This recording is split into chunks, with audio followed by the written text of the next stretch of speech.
Hi, welcome to Edward Box Guitar Tuition. So, I've got a classic album inspection for you today. January 20th, 1983, an album was released that would change the sort of history of hard rock and metal, certainly for the rest of that decade, although it would have very negative effects in a lot of ways. It's Def Leppard's Pyromania. It's 40 years old today. So, January 20th was released right at the start of the year. Later in '83, Quiet Riot would release the Metal Health album, and that would be the first heavy metal album to go to #1 in the Billboard charts. So this is a really key year in the history of the genre. Pyromania would initially sell 6 million copies as well, but eventually it would achieve diamond status, which is 10 million copies in 2004. So it's had legs. So this is unusual, at this point, the biggest sort of hard rock metal albums, well, for hard rock, obviously AC/DC with Back in Black. For heavy metal, it would be Judas Priest, Scream for Vengeance, and, Number of the Beast, Peace of Mind, Iron Maiden. Albums like that were popular in America. This album actually did better in the UK than people would think. It made number 18. It was actually declared silver in 1985. I think there's a perception Def Leppard, weren't popular in the UK. And certainly sales tailed off on the High and Dry album. They went to number 26 with that. But number 18 for this, it's a little lower. It's not quite as high as On Through the Night made. But a silver disc is really good. I mean, most bands at this time, obviously Maiden were going gold, but Priest had a silver disc with Point of Entry, British Steel. Saxon had gold and silver discs. So it puts Leppard in no different, wheelhouse than those other bands, maybe a little bit behind, obviously behind Maiden and Saxon, but at this point, Leppard's kind of making the decision to step away from its new album roots. Every album they did successfully gets further away from it. It's produced by Mutt Lange. Obviously, they got together on the High and Dry album, which I reviewed last year for its, the year before, for its 40th anniversary, and they start to get more polish, and this takes it further. It's recorded at 2 studios, just checking here. Parkgate Studios in Sussex, not heard of that before, and then Battery Studios in London, which is pretty well known. Spent a lot of time on this album, I'm not sure how many months. Looking at it, the gap between this and High and Dry is just a year and 18 months, basically 18 months, sorry. But I don't know if they were in the studio for 6 months or 3 months, but it did cost a lot of money. I think this might have cost £1 million, this album. I could be wrong with that. It was certainly in the hundreds of thousands. So although Def Leppard had a gold record with High and Dry, they would have still been incurring debts. Okay. And another little famous story with this is that a friend of mine told me, who's a recording engineer. It's actually a guy called Fred Purser, who was in the Tigers of Pantang. And he said that he heard rumours that basically they recorded over stuff so many times in so many takes that the brown oxidised whatever on the tape, it started to come off and go see-through on some bits. And when it came to mixing it, that meant the tape had degraded slightly, and Mutt Lange lost a little bit of his top end on his mix, which must have been absolutely maddening for him. Okay, so this is the last album to feature Pete Willis. He's not on the artwork. He was sacked for alcohol abuse, but he plays all the rhythm guitar tracks on this album. So, I think he did basically Mutt Lange got him to track all the rhythms. He's tighter than Steve Clark. That's one of the things with recording. If you want really tight rhythm guitar, it's better if the players aren't evenly matched on that one player tracks all the rhythm guitars and you'll get it super tight. You get cases of bands where both players are very tight, like Queensryche would be an example. But then you get things like Metallica or Testament where one player tracks all the rhythm guitars and the other guy does a lead. Okay, I think that sort of covers the kind of background to it. It opens up with, it's 44 minutes and 57 seconds. It's quite long, and this is where the Def Leppard start to push the running lengths of the songs. They always did kind of longer songs. In actual fact, every Def Leppard album's over 40 minutes, isn't it? Well, On Through the Night, High and Dry, this, Hysteria, obviously. So it opens with Rock Rock Till You Drop It. So this actually starts with a riff which, if you listen to old bootlegs live or stuff they released live, it's a riff they were playing back in 1980. and they've obviously found no use for it, and Mutt Lange's gone, why don't we use that riff? So this track, I mean, I think the first thing you notice about it, you can hear the influence of AC/DC more. Obviously, the High and Dry album was very DC influenced, and you've got Mutt Lange's production. At this point, so I've just belched there. At this point, Joe Elliott's singing, he's kind of combining what he did on On Through the Night and the High and Dry album, and this is where the album took a long time. I think Mutt Lange got him to do a lot of vocal takes. Another rumour I heard was they hired a tape op / engineer who had really great expertise at doing tight drop-ins.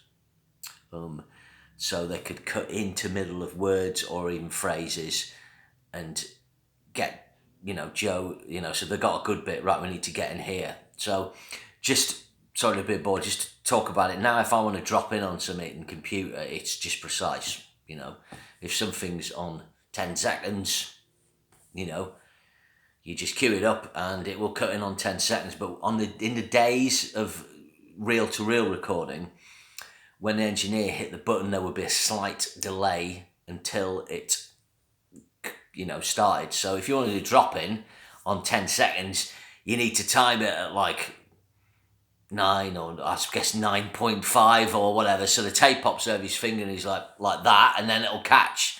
So it'll keep the thing you want to keep and then drop in on the next bit. So basically I could sing a line and then we cut in and so on. So this tape pop could just, literally press a button and just get in at the right point, so it would save, the best bit of vocal, and then, all these would be comped against.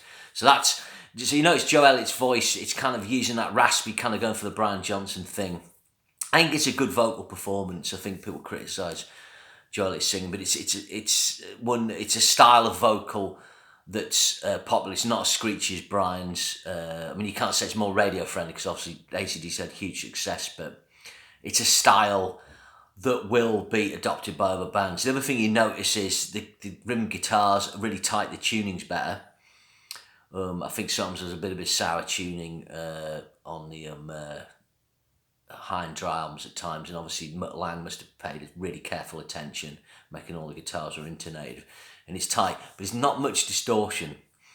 I reckon, if you've got a modern amp, with all the gain we have now, you'd maybe be putting it on 3 to mimic the Def Leppard distortion. I don't think the Marshall's on this. If it is Marshall's, are cranked to 10. It's sort of AC/DC level distortion. It's not Priest or Iron Maiden or Saxon or something like that. But they're played with a lot of punch. But I think the upshot of that is it creates this clean guitar sound that's not as dense. And that makes it more radio friendly. Remember, your average listener on American radio who want a track who maybe normally wouldn't listen to hard rock metal, they're not going to like really screechy guitars and lots of distortion. So that's one of the moves of the album, and this is where we get the pop metal tag from. It's a radio friendly mix. It uses the tropes of hard rock and metal, but it brings in this pop element. So Rock Teardrops, this is one of my least favourite tracks on the album, but it's a pretty good opener. It's got the gang vocals. It's a tight arrangement, 352. Second track opens up. I've got a little asterisk by this. So this is co-written by Pete Willis.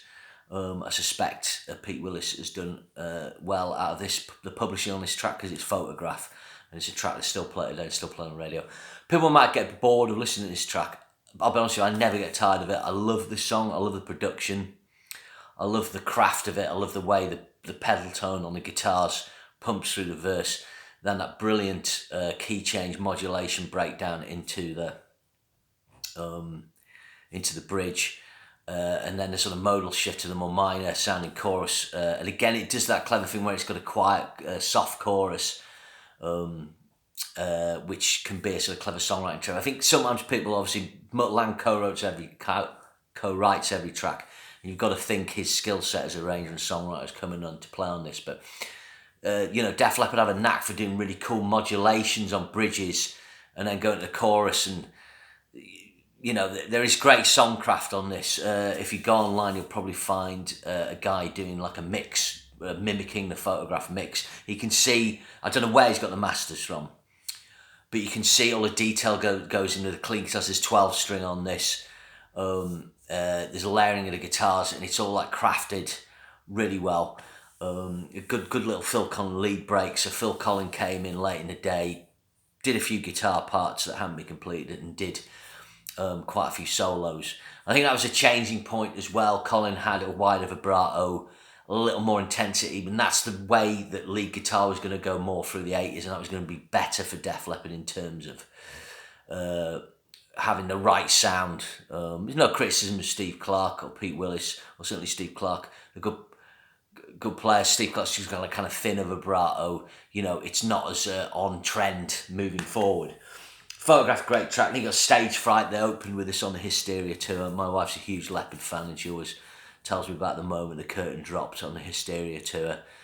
She saw Whitley by Ice Rink, which is a ice rink near where we live. And Leppard appeared, in the round. It was an amazing experience for her. Again, this is a good track. It's got a typical, fifth to minor 6 interval on the riff. It's 3/46. Again, punchy, tight arrangement. Not as good as Photograph. Too Late for Love. I think this is the other really cool track on side 1. Really nice songcraft on this. Good pumping bass. Drums. I think this is where the album comes unstuck with the production. This is where it's dated for me. Aside from not having enough distortion on the guitars, is that it has this bishy drum sound. So I don't know if he's used Simmons pads. I don't know if he's used Rick Allen's real drum sound and then put in a bishy Simmons type sound. I could be wrong. But it's kind of boom, psh, it's this big bottom end with this kind of splash. But, he'd have been better off using a kind of sounding on for those about to rock, which wasn't right for DC, but it was a good enlarged hard rock snare. And it's such a shame, I think, this had a kind of more real drum sound, it'd be better. But this is a good track, it builds well, got a cool middle section, which I think I ripped off on a song, not intentionally, that I wrote. Good sort of harmony guitars. Again, it shows good songcraft. There's Die Hard the Hunter. So this was the track that kind of experimented with kind of sound effects on predating Gods of War off the Hysteria album. So the distortion, the rim guitar on this, it sounds like it's almost maybe on a kind of neck pickup, or maybe two, in between both pickups on a Les Paul, or maybe Strat. But it's kind of got that kind of slightly smoother sound. So there's even less distortion on this again. It's a well-crafted track. I would say on side 1, Photograph and Too Late for Love are great tracks. The other ones are kind of more 6 out of 10 for me, but they're good tracks. I should say I'm not a massive Def Leppard fan. My wife's a huge Def Leppard fan, but they're a band I've engaged with more because actually, we'll have them on the car and stuff. I think this album, it's an album that needs looking at. Side 2 opens on the original vinyl, opens with Foolin'. This is one of the best tracks on the album. This is kind of the forgotten single, and never play this live. They always play Photograph and the next track, Rock of Ages, but Foolin's a really good track. Again, it's got quite a cool, I quite like the way this track ends. Got good clean guitars. Again, the style of sort of clean guitar in the verse is a very popular kind of breakdown for a rock track moving forward. A lot of bands will copy this. Good sort of high vocals on the chorus. Foolin', very catchy. Rock of Ages, obviously it's a track, really like this track. I think you can hear how it's been mixed with radio. This is a track that uses synth kind of bass. And throughout the album, there's bits where synthesizers are used to kind of smooth out the sound. And again, this is a common technique in commercial hard rock and pop metal albums moving forward. The use of keyboards kind of subtly in the mix to make it more radio friendly. Again, the distortions, the sort of bigness of this track is coming from the synth sound. The distortion's quite kind of lower on the guitars on this. But it is a catchy track. And it's a big one for the band. And that was the other kind of big single off this. In actual fact, this album sold 100,000 copies a week pretty much for the rest of the year. It didn't make number 1 because of Thriller. And then obviously later on they wanted to make the hard rock thriller, pop metal thriller with Hysteria, and had 7 hit singles off it. The next track is The Deep Cut. I can't believe this track doesn't have more traction. I think it's a song that's really popular with a lot of Def Leppard fans.